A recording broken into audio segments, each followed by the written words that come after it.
का बिहार की खबर है। आपको बता दें कि बिहार में शिक्षक नियुक्ति नियमावली में नीतीश सरकार ने बड़ा बदलाव किया है। भर्ती में बिहार के स्थायी निवास की अनिवार्यता खत्म कर दी गई है।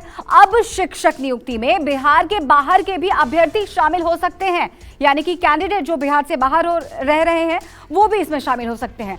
सरकार के इस फैसले से बिहार के शिक्षक और कैंडिडेट्स बेहद नाराज नजर आ रहे हैं, तो इसका जमकर विरोध भी हो रहा है। अब देखिए, विरोध इस समय शिक्षकों का सरकार के लिए भारी भी पड़ सकता है। तो खासकर शिक्षक भर्ती नियमावली में संशोधन पर शिक्षा मंत्री चंद्रशेखर का बयान सामने आया और बिहार के अभ्यर्थी उस बयान से काफी आक्रोशित हो गए। इसके साथ ही बीजेपी ने भी नीतीश सरकार को निशाने पर ले लिया है, क्योंकि बैठे बिठाए विपक्ष को वहां पर एक मौका मिल गया। देश के विभिन्न राज्यों के जो टैलेंटेड छात्र हैं, बेरोजगार हैं, इसमें भाग लेंगे।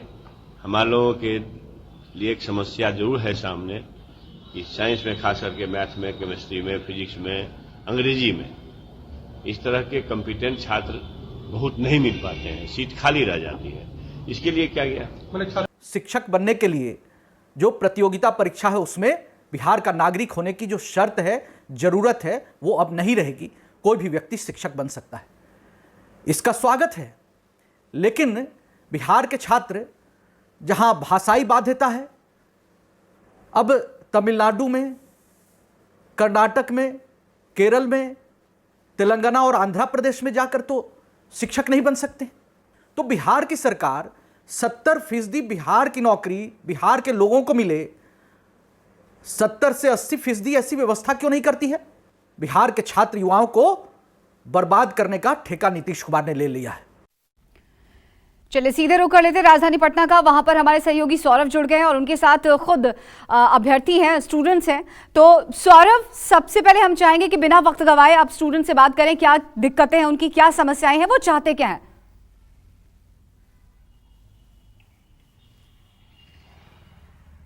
जी बिल्कुल, सबसे पहले मैं आपको बता दूं कि करीब 13 दिन पहले ये वैकेंसी निकली है और एक बिहार के लाखों जो युवा हैं उन्होंने एक सपना देखा था। जब तेजस्वी और नीतीश कुमार की सरकार बनी थी तो उन्होंने एक सपना देखा था कि हमें नौकरी जरूर मिलेगी और निश्चित तौर पर 1,78,000 वैकेंसी निकाली गई। तो इन युवाओं को लगा कि इस बार उन्हें मौका जरूर मिलेगा। लेकिन जब बिहार सरकार ने यह फैसला किया कि ओपन फॉर ऑल कर दिया जाएगा, उसके बाद इनके सपने अचानक टूट गए और ये जो छात्र हैं यह सड़क पर उतर आए हैं। एक एक करके हम सबसे बात करेंगे। ये बताइए कि आखिरकार इस चीज का विरोध आप लोग क्यों कर रहे हैं? ये तो अच्छी बात है कि पूरे देश का दरवाजा खोल दिया गया। पूरे देश का दरवाजा खोल दिया गया है, उसके लिए क्लास बी का ऑप्शन होना चाहिए। क्लास बी का गेजेटेड पोस्ट हो रहता है, उसके लिए देश का दरवाजा खोला जाता है। 14 राज्यों में समूह ग के पदों पे हर एक राज्य ने आरक्षण नीति का लागू किया गया है और बिहार में हम लोग पिछले 4 सालों से लाठी खा खा के यह आरक्षण नीति लागू करवाए अभी। और डोमिसाइल नीति और नीतीश कुमार जी प्रधानमंत्री के सपना के देखे जो अलायंस में, उसके चक्कर में बिहार वासियों के बच्चे के भविष्य को बर्बाद करने के लिए ये डोमिसाइल नीति खत्म कर दी। ऐसा क्यों बोल रहे हैं कि नीतीश कुमार प्रधानमंत्री का सपना देख रहे हैं, इसी के कारण ये मतलब संशोधन किया गया? और नहीं तो क्या बोले, बिहार में 12 लाख शिक्षक अभ्यर्थी हैं यहाँ ऑलरेडी। 12 लाख जब है, 1,78,000 सीट आई, अब 1,70,000 हो गई और उसके बाद भी कहते हैं कि हमारे पास शिक्षक अभ्यर्थी हैं ही नहीं। मैं आपके चैनल के माध्यम से अगर कहे शिक्षा मंत्री नीतीश कुमार जी तो अनाउंस कर दूंगा तो 5 लाख शिक्षक अभ्यर्थी साइंस, विज्ञान, अंग्रेजी के गांधी मैदान में डिग्री लेकर पहुंच जाएंगे। ये बताइए, शिक्षा मंत्री यह तर्क दे रहे हैं कि बिहार में टैलेंट ही नहीं है, मैथ, केमिस्ट्री, बायोलॉजी, फिजिक्स इसके टीचर ही नहीं है, इसका टैलेंट ही नहीं है। उनमें टैलेंट नहीं है, बिहार के अभ्यर्थियों में टैलेंट है। आज उनका एक ट्वीट देखे हैं, उसे 5 एक ट्वीट में 5 गलतियां किए हैं। उनमें टैलेंट की कमी है, उनको नहीं दिख रहा है बिहार का टैलेंट। बिहार का टैलेंट इतना है कि हर साल यूपीएससी में अभी तो टॉप करता है, हर साल टॉप करता है, सबसे छात्र हमारे बिहार से होते हैं। उनको टैलेंट नहीं दिखता है।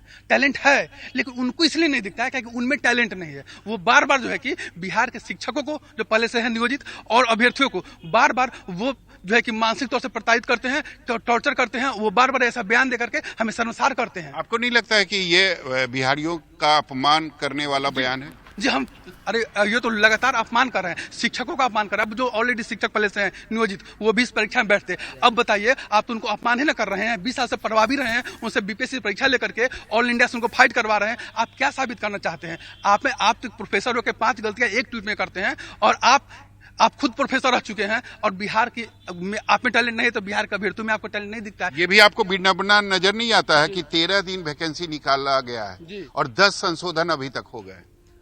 वो तो वैसे अधिकारी, माइंडलेस अधिकारी बैठे हुए हैं, वो 4 सालों से यही नियमावली कह रहे थे कि हम नियमावली लाएंगे। 4 सालों से तैयारी कर रहे थे, और 4 सालों से कैसा तैयारी किए हैं कि 4 दिन नहीं नियमावली का हुए हुआ और इसमें इतने सारे संशोधन हो गए। तो ये अभ्यर्थी अयोग्य है, बोले ये जो है कि मतलब अधिकारी अयोग्य हो गए ना। ये अधिकारी पे सवाल उठना चाहिए कि ऐसे अधिकारी हैं, या अधिकारियों पे सवाल ना उठ के ये हमारी सरकार पे सवाल उठना चाहिए कि आप अपने अनुसार जब मन कर रहा है तब इसमें संशोधन करवा दे रहे हैं अपने हिसाब से। ये तो गलत है ना। ये संशोधन अगर वापस नहीं होगा तब फिर आप लोग क्या करेंगे? कल मैंने 72 घंटे का अल्टीमेटम नीतीश कुमार को दे दिए हैं। फिर मैं आपके चैनल से बोल रहा हूं, लगभग 13 घंटा कम हो चुका है। नीतीश कुमार जी याद रखिए, 13 घंटा आपका कम हो चुका है। अगर फैसला वापस नहीं हुआ, डोमिसाइल नीति फिर से लागू नहीं हुआ, तो हम लोग बड़े पैमाने पे 72 घंटा के बाद पूरे बिहार के शिक्षक अभ्यर्थी उतर रहे हैं। और पशुपालन मंत्री में शिक्षा मंत्री को भेजा जाए, या दिमाग से दिवालिया हो गया है, इनको काके सर्तिया इलाज के लिए भेजा जाए, ताकि हमारे बिहार के ये जो धरती है ना, ये धरती का अपमान किया गया। यही धरती चाणक्य की धरती है, यही धरती गौतम बुद्ध को ज्ञान मिला, यही धरती हमारे महावीर जी को ज्ञान प्राप्त हुआ। इस धरती का अपमान हमारे जो जीरो का आविष्कार हुआ था आर्यभट्ट ने यही किया। यही विद्यापति है, सौरभ आपसे जानना चाहेंगे यहाँ पे जरा इन लोगों से आप डिस्कस कर लीजिए, बातचीत कर लीजिए। तेजस्वी ने वादा किया था कि सरकार में आएंगे ना तो सबसे पहले अपनी कलम से 10 लाख युवाओं के लिए रोजगार लिखेंगे। तो कहीं ना कहीं बिहार के युवाओं को कहीं ये तो नहीं लग रहा कि उनकी हकमारी हो रही है?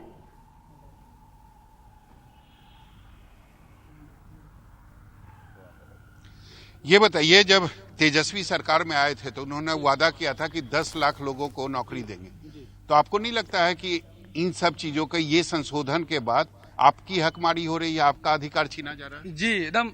इससे पहले जब सत्ता में नहीं थे तो स्पष्ट बोलते थे कि हम आएंगे तो डोमिसाइल लागू करेंगे, और देखिए आज विडंबना ये हो गई कि जब ये सत्ता में है आ गए तो पहले से डोमिसाइल लागू है उसको ये खत्म कर दिए। ये अपने वादों से पलट गए। 10 लाख तो छोड़ दीजिए, ये एक भी अभी तक रोजगार दे पाए हैं। ये शिक्षा मंत्री एक भी ऐसा शिक्षा विभाग में ऐसा कोई कार्य किया है? अब बताइए इस विद्यालय की जो स्थिति बनी हुई है, आप कभी विद्यालय में जाइए, वहां पे क्या एक बिना शिक्षा के विद्यालय चल रहे हैं। युवाओं को तो काफी उम्मीद थी तेजस्वी से, उन्होंने भी धोखा दिया। पूरा उम्मीद था उनसे, लेकिन हम लोग सही बात उनसे उम्मीद लगा के थे कि आप युवा हैं, युवा को कष्ट को दर्द को समझेंगे, लेकिन उन्होंने कष्ट और दर्द को समझा नहीं। उन्होंने आकर के सत्ता के लोभ में वो सत्ता में गुम हो गए। उनको ये अभी मालूम ही नहीं है कि बिहार के अभ्यर्थी मजदूर बनकर दिल्ली आसाम पंजाब कमाने जा रहे हैं। तो आप किस मुंह से बाहर के अभ्यर्थियों को यहाँ रोजगार दीजिएगा? आप क्या साबित नीतीश कुमार जी करना चाह रहे हैं कि यहाँ के अभ्यर्थी बाहर बेरोजगार होकर के बाहर जाकर लाठी डंडा खाए, मजदूरी करे, और आप बाहर के अभ्यर्थियों को यहाँ शामिल कीजिएगा? अरे प्रधानमंत्री बनिएगा, हमें बहुत खुशी होगा कि बिहार से प्रधानमंत्री कोई बने। इसमें प्रधानमंत्री बनने वाली कौन सी बात आ गई? ये आप लोग बार बार क्यों बोल रहे हैं कि प्रधानमंत्री बनने के लिए नीतीश कुमार ऐसा कर रहे हैं? जी हम इसलिए कह रहे हैं कि बिहार में डोमिसाइल हटा करके अपने छवि को ये साबित करना चाहते हैं कि हम पूरे भारत के लिए हैं। तो पूरे भारत के लिए है, और बिहार में रोजगार बहुत। अच्छा, मतलब अपना नीतीश कुमार कद बढ़ाना चाहते हैं, राष्ट्रीय लेवल पर करना चाहते हैं। उनका कद इतना हो के कर देंगे हम लोग। कितना हो के? इतना हो के बिहार के जनता है, बिहार के शिक्षक अभ्यर्थी, हमने ही इसी हाथ से वोट दिया था, हमने ही 17 साल से वोट देके जिता रहे हैं। अब हमारे बिहार के बच्चे को भविष्य बर्बाद करने के लिए पूरे ऑल ओवर इंडिया के लिए कर दिए। समूह गौ के पदों पे आरक्षण नीति हर एक राज्य में है। अगर ग्रेड पे 4800 रहता तो हम इसका स्वीकार करते, लेकिन ग्रेड पे यहाँ नहीं है, ठेका बेसिस पे है। ये अपने कद को बढ़ाने के लिए किए हैं कि हम हर एक राज्य में डंका पीटेंगे कि 1,70,000 जो बहाली किए हैं पूरे ऑल ओवर इंडिया के लिए, हमें वोट दीजिए। नीतीश कुमार जी, आपका कद इतना नहीं बड़ा होगा, इतना हो गया, इतना। बिहार के हर एक गरीब से वोट लिए हैं, उनके बच्चे को आप हक मार रहे हैं सबके लिए। तो हम बता देते हैं, आपको हस्ती मिटा देंगे, और जेपी मूवमेंट 2.0 स्टार्ट हो जाएगा परसों से। जेपी मूवमेंट 72 घंटा खत्म होगा ना, जेपी मूवमेंट के उपज है ना आप नीतीश कुमार जी, आपको जेपी मूवमेंट 2.0 से खत्म कर देंगे आप लोग को। तो आप देख सकते हैं कि जो छात्र हैं वह काफी आक्रोशित है, काफी नाराज है। उनका कहना है कि उन्होंने बिहार सरकार को 72 घंटे का अल्टीमेटम दिया है। 72 घंटे जब खत्म होंगे तो सभी छात्र जो हैं वह सड़क पर उतर कर बिल्कुल। जन आंदोलन करेंगे। जी बिल्कुल बिल्कुल, कुछ इसी तरह का आक्रोश पिछले विधानसभा चुनाव में झारखंड में भी देखने को मिला था शिक्षकों का। सौरभ, आपको बहुत अच्छे से याद होगा कि वहां पर शिक्षकों के इसी आक्रोश ने रघुवर सरकार की सत्ता को हिलाकर रख दिया। बहुत बहुत शुक्रिया फिलहाल आपका तमाम जानकारी के लिए। छोटा सा ब्रेक लेंगे, यहाँ पर बने रहिए हमारे साथ, देखते रहिए न्यूज़ 24।